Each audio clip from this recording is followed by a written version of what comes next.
नहूम अध्याय 1 से 3। अध्याय 1। वन नीनवे के विषय में भारी वचन। एलकोशवासी नहूम के दर्शन की पुस्तक। नीनवे के विरुद्ध परमेश्वर का क्रोध। 2 यहोवा जल उठने वाला और बदला लेने वाला ईश्वर है। यहोवा बदला लेने वाला और जलजलाहट करने वाला है। यहोवा अपने द्रोहियों से बदला लेता है और अपने शत्रुओं का पाप नहीं भूलता। 3 यहोवा विलंब से क्रोध करने वाला और बड़ा शक्तिमान है। वह दोषी को किसी प्रकार निर्दोष न ठहराएगा। यहोवा बवंडर और आंधी में होकर चलता है और बादल उसके पांवों की धूल हैं। 4 उसके घुड़कने से महान सूख जाते हैं और समुद्र भी निर्जल हो जाता है। बाशान और करमेल कुम्हलाते और लबानोन की हरियाली जाती रहती है। 5 उसके स्पर्श से पहाड़ कांप उठते हैं और पहाड़ियां गल जाती हैं। उसके प्रताप से पृथ्वी वरन सारा संसार अपने सब रहने वालों समेत थरथरा उठता है।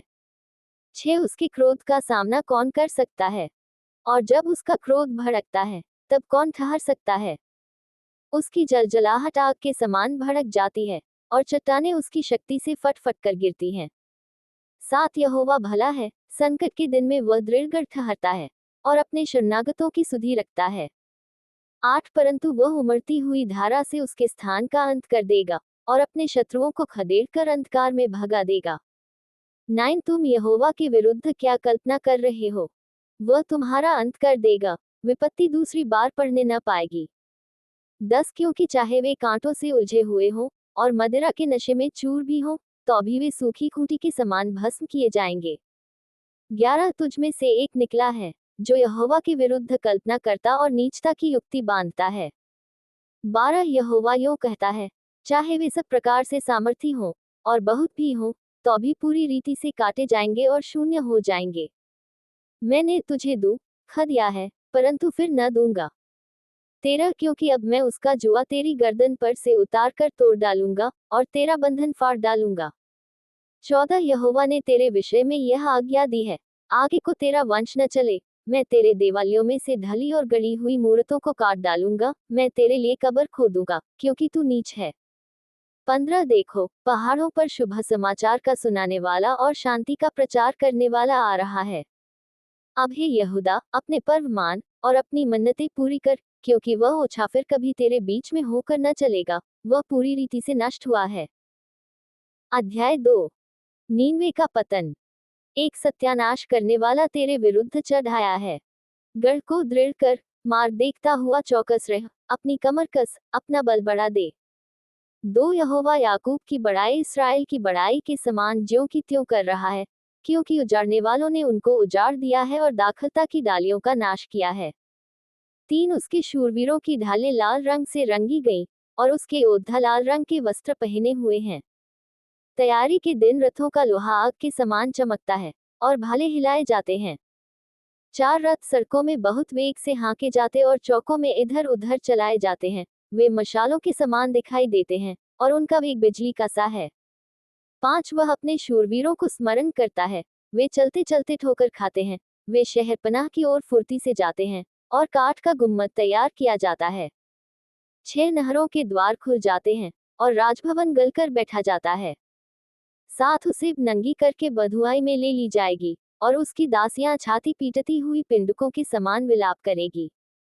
8 नीनवे जब से बनी है, तब से तालाब के समान है, तो भी वे भागे जाते हैं और खड़े हो, ऐसा पुकारे जाने पर भी कोई मुंह नहीं मोड़ता। 9 चांदी को लूटो, सोने को लूटो, उसके रखे हुए धन की बहुतायत और वैभव की सब प्रकार की मनभावनी सामग्री का कुछ परिमाण नहीं। 10 वह खाली, छूछी और सूनी हो गई है। मन कच्चा हो गया और पांव कांपते हैं, और उन सबों की कटियों में बड़ी पीड़ा उठी और उन सबों के मुख का रंग उड़ गया है।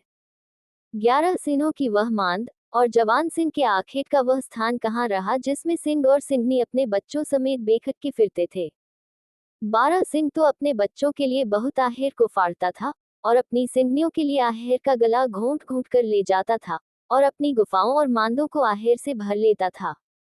13 सेनाओं के यहोवा की यह वाणी है, मैं तेरे विरुद्ध हूँ और उसके रथों को भस्म करके धुएं में उड़ा दूंगा और उसके जवान सिंह सरीखे वीर तलवार से मारे जाएंगे। मैं तेरे आहेर को पृथ्वी पर से नष्ट करूंगा और तेरे दूतों का बोल फिर सुना न जाएगा। अध्याय 3। एक हाय उस हत्यारी नगरी पर, वह तो छल और लूट के धन से भरी हुई है, लूट कम नहीं होती है। दो घोड़ों की फटकार और पहियों की घड़घड़ाहट हो रही है, घोड़े कूदते फांदते और रथ उछलते चलते हैं। तीन सवार चढ़ाई करते, तलवारें और भाले बिजली के समान चमकते हैं। मारे हुओं की बहुतायत और शवों का बड़ा ढेर है, मुर्दों की कुछ गिनती नहीं, लोग मुर्दों से ठोकर खा खा कर चलते हैं। चार यह सब उस अति सुंदर वेश्या और निपुण टोनहीन के छिनाले की बहुतायत के कारण हुआ, जो छिनाले के द्वारा जाति जाति के लोगों को और टोने के द्वारा कुल कुल के लोगों को बेच डालती है। पांच सेनाओं के यहोवा की यह वाणी है, मैं तेरे विरुद्ध हूँ, और तेरे वस्त्र को उठाकर तुझे जाति जाति के सामने नंगी और राज्य राज्य के सामने नीचा दिखाऊंगा। छह मैं तुझ पर घिनौनी वस्तुएं फेंककर तुझे तुच्छ कर दूंगा, और सबसे तेरी हंसी कराऊंगा। सात जितने तुझे देखेंगे, सब तेरे पास से भागकर कहेंगे, नींद नष्ट हो गई, कौन उसके कारण विलाप करे। हम उसके लिए शांति देने वाला कहाँ से ढूंढ कर ले आए। आठ क्या तू अमोन नगरी से बढ़कर है, जो नहरों के बीच बसी थी, और उसके चारों ओर जल था, और महान उसके लिए किला और शहरपनाह का काम देता था। नाइन कूश और मिस्री उसको अनगिनत बल देते थे, पूत और लूबी तेरे सहायक थे।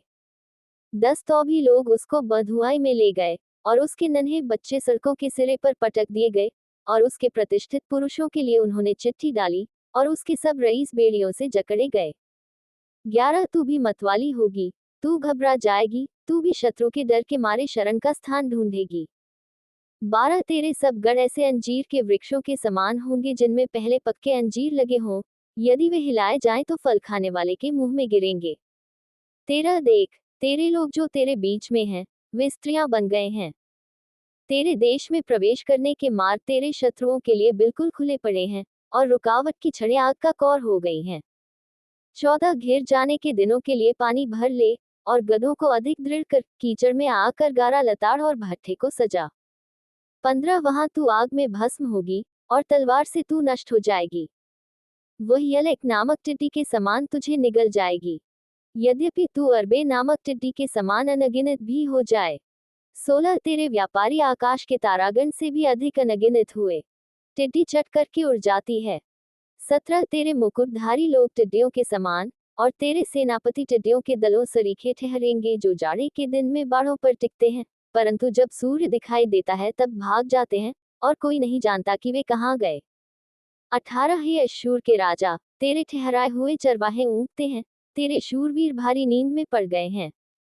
तेरी प्रजा पहाड़ों पर तितर बितर हो गई है, और कोई उनको फिर इकट्ठा नहीं करता। 19 तेरा घाव न भर सकेगा, तेरा रोग असाध्य है। जितने तेरा समाचार सुनेंगे, वे तेरे ऊपर ताली बजाएंगे, क्योंकि ऐसा कौन है जिस पर तेरी लगातार दुष्टता का प्रभाव न पड़ा हो।